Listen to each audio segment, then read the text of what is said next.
Morning students. बघा, फुल English बोलण्याची गरज नाही पडणार. फुल इंग्लिश बोलायची गरज नाही. हो, तुम्ही काय करा, छोटा छोटा एखादा शब्द आहे ना, तुम्ही जेव्हा इंग्रजी बोलता त्यामध्ये फक्त तुम्हाला एक छोटा शब्द टाकायचा आहे. बघा इथं शब्द पहा. ओ आय सी, अरे मला कळ.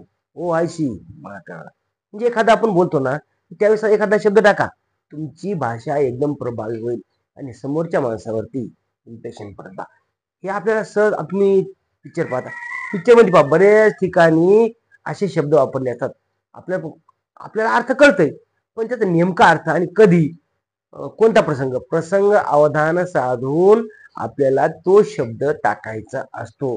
कुठेही कोणता शब्द जमत नाही ना. तुम्ही भाषा बघता, चित्रपट बघता, चित्रपटामध्ये सुद्धा मुलांनो एखादा शब्द असतो इंग्रजीमध्ये, मराठी चित्रपटात सुद्धा असते. बरं, तुम्हाला सांगतो पहा, तुम्हाला या ठिकाणी एक वाक्याला सांगतो बघा. पहा, most common words with Marathi meaning. Most common words म्हणजे जे नेहमी वापरतात ते कोणते येतं? वर्ड्स विथ मराठी मिनिंग, म्हणजे मराठी भाषेमध्ये तुम्हाला मी त्याचा अर्थ सुद्धा सांगणार आहे. म्हणून हा व्हिडिओ शेवटपर्यंत बघायचा आहे. आणि व्हिडिओ आवडत असेल, मी शब्द वापरतो, आवडत असेल तर चॅनलला सबस्क्राईब करायचं आहे. मित्रांनो, बेसिक पासूनचे व्हिडिओ घेत असताना आपण लक्षात ठेवा, तुमच्या मुलांच्या मी उज्ज्वल भविष्यासाठी हे छोटे छोटे व्हिडिओ आणत असतो. First of all I am doing humble request for your children's bright future. Watch full video and then you like, subscribe our channel and press bell icon. It is most important, bell icon. जेव्हा तुम्ही मुलांनो चॅनलला subscribe करताना, तर त्यावेळेस आपल्याला काय करायचं आहे की बघा मित्रांनो, चॅनलला सबस्क्राईब केल्यानंतर समोरील बेल आयकॉनचे बटन दाबायला विसरू नका, कारण मी नवीन व्हिडिओ टाकला की ताबडतोब तुम्हाला याचं नोटिफिकेशन मिळत जाईल. बघा इथं आता मी सांगितलं ओ आय सी, अरे मला कळलं. बरं, सगळ्यांनी शिकवलं होतं ना, एकमेकांना मित्र बोलतात ना, तर त्यावेळेस मला अरे ओ आय सी मला कळलं. दुसरं पहा, हार्डली. हार्डली एखादाच मुलगा हार्डली एखादा मुलगाच आई वडिलांची चांगली सेवा करतो. हार्डली म्हणजे क्वचितच, म्हणजे हार्डली एखादा मुलगा असा असू शकतो. पुढे पहा, ऍक्च्युअली, प्रत्यक्षात.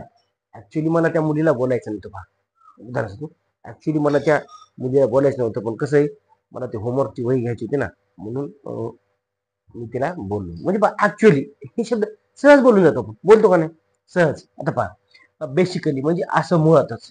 बेसिकली लहान मुलांना कसं आहे, काय बोललेलं इंग्रजी कळत नाही. बेसिकली म्हणजे काय, असं मुळातच कळत नाही, पण आपण त्यांना वारंवार त्यांच्या कानावरती आपण इंग्रजीचे शब्द टाकले ना, तर ते मुलं सुद्धा बोलायला लागतात. Practice makes man perfect. पहा, तुम्ही काहीच करू नका, तुम्ही फक्त प्रॅक्टिस करा, नुसतं बोला तुम्ही. पण आपण तुमचे मुलं सुद्धा बोलतील ना. सकाळी उठले की बाळा please give me water, please give me your काहीतरी सांगायची एखादी वस्तू, please give me book, your pen, your pencil. काय पण बोला इंग्रजीत, काही पण पडत नाही. आपल्या घरी तुम्हाला कोण म्हणून चुकू द्या, चुकलं ना काय प्रॉब्लेम नाही, चुकाल तर शिकाल. बघा इथं पहा, माय मिस्टेक, चुकून. अरे बाय मिस्टेक माझ्याकडून काय झालं, ते भाजीचं पातेलं खाली सांडलं. बाय मिस्टेक म्हणजे काय, चुकून. मिस्टेक म्हणजे काय, चूक आहे का नाही. अरे बाय मिस्टेक माझ्या ते ग्लास पाण्याचा खाली पडला. म्हणजे असं पहा, बोलता बोलता बोला ना तुम्ही. Practice makes man perfect. तुम्हाला किती वेळा सांगू मुलांना, प्रॅक्टिस करा. प्रॅक्टिस केली की तुम्हाला इंग्लिश येणार नाही. आता पुढे पहा, शीट. अरे शीट, एखादी गोष्ट आपल्याला आवड नाही ना, अरे शीट, काय माझी बेकार शीट. तो मुलगा तसा नाही बोले, शीट, तो तेवढा हुशारच नाही, असं म्हणजे तिरस्कार आपण बोलते. आय विश मला कार घ्यायची आहे. काय बरा, माझी इच्छा आहे, काय करायची, मला कार घ्यायची. आय विश म्हणजे एखादी इच्छा आपण प्रकट करतो. नंतर ऑनेस्टली, नेहमी माणसाने ऑनेस्टली काम केलं पाहिजे. बरेच मुलं असतील ना, एखादी समजा ड्युटी करणारी माणसं असतील ना, तर त्यांनी प्रामाणिकपणे काम केलं पाहिजे, ड्युटी केली पाहिजे. ऑनेस्टली म्हणजे प्रामाणिकपणाने ड्युटी केली पाहिजे. I can imagine in my dream I am a collector. काय बोललो सर, आय कॅन इमॅजिन, मी कल्पना करू शकतो की मी भविष्यामध्ये कलेक्टर होणार आहे. तुम्ही पण करा ना, तुम्हाला सांगा आता, I am a English teacher, but you can, काय म्हणते तुम्ही, आय कॅन तुम्ही इमॅजिन करा की तुम्हाला भविष्यात काय होईल, असं आपण कल्पना करू शकतो. You can imagine. आता पहा, लिव्ह इट, सोडा, राहून दे, लिव्ह इट, जाऊ दे बाळा, हे तुला जमत नाही ना, तुला होमवर्क जमत नाही ना, लिव्ह इट, सोडून दे एखादी गोष्ट. म्हणजे असं पटकन एक लिव्ह इट शब्द आपल्याला बोलायचा आहे. पुढे पहा, कीप इन टच, संपर्कात राहा. बाळा, आता काल परत माझ्या मामाचा मुलगा असं मुंबईला गेला, किंवा भावाचा मुलगा, कोणाचा पाहुणा एखादा इंटर गेला, अरे बाळा keep in touch, hello hello, keep in touch. अरे काय बोलता सर तुम्ही? कीप इन टच म्हणजे काय? संपर्कात राहा. तू तुझ्या कामामध्ये गुंतलेला जरी असला तरी सुद्धा आमच्या आई वडिलांच्या संपर्कात राहा, म्हणजे आम्हाला पण इकडं करमत. प्लीज कीप इन टच, संपर्कात राहा. पुढे काय? फॉर्च्युनेटली, फॉर्च्युनेटली बाबा, फॉर्च्युनेटली तो मोठा PSI झाला.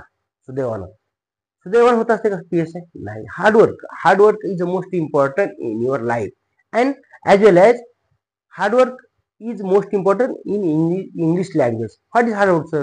Only practice. Practice plus watch full video. त्यानंतर फ्रँकली, स्पष्टपणे बोला ना तुम्ही. फ्रँकली बोलत जा रे मुलांनो, फ्रँकली बोलत जा. आता मी म्हणतो मुलांनो, फ्रँकली बोला. बोल, काय म्हणता सर? फ्रँकली म्हणजे काय? फ्रँकली म्हणजे स्पष्टपणे बोला. तुम्हाला एखादी गोष्ट येत नाही ना, please comment on this channel and tell me what is your problem. I am ready for you. तुमच्यासाठी मी तयार आहे. म्हणजे फ्रँकली बोलायचं आहे तुम्हाला. दुसरं आहे बाय द वे. चला हे सांगा, बाय द वे.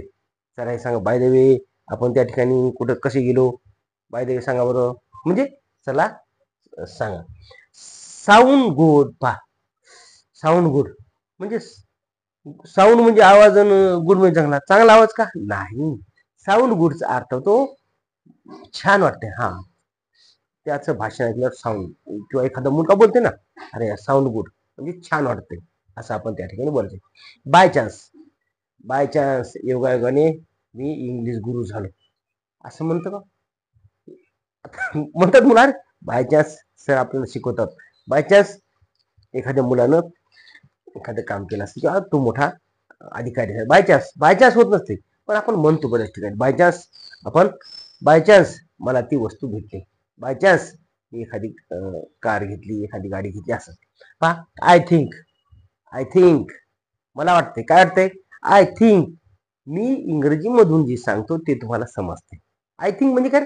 मला वाटते ना, मला वाटते व मी सांगतो ना तर माझ्या मुलांना समजते, म्हणून मी दररोज व्हिडिओ करतो. का करतो व्हिडिओ? आय थिंक, मला वाटते की माझ्या मुलांना जे व्हिडिओ बघतात ना त्यांना समजते, म्हणून मी रोज बघ. माझे बरे दररोज व्ह्युअर्स वाढतात, फॉलोअर्स वाढतात. आणि जर तुम्हाला पण व्हिडिओ आवडत असेल ना, तर तुम्ही चॅनलला सबस्क्राईब करा, लाईक करा, शेअर करा. Sharing is caring. Thank you for watching. धन्यवाद.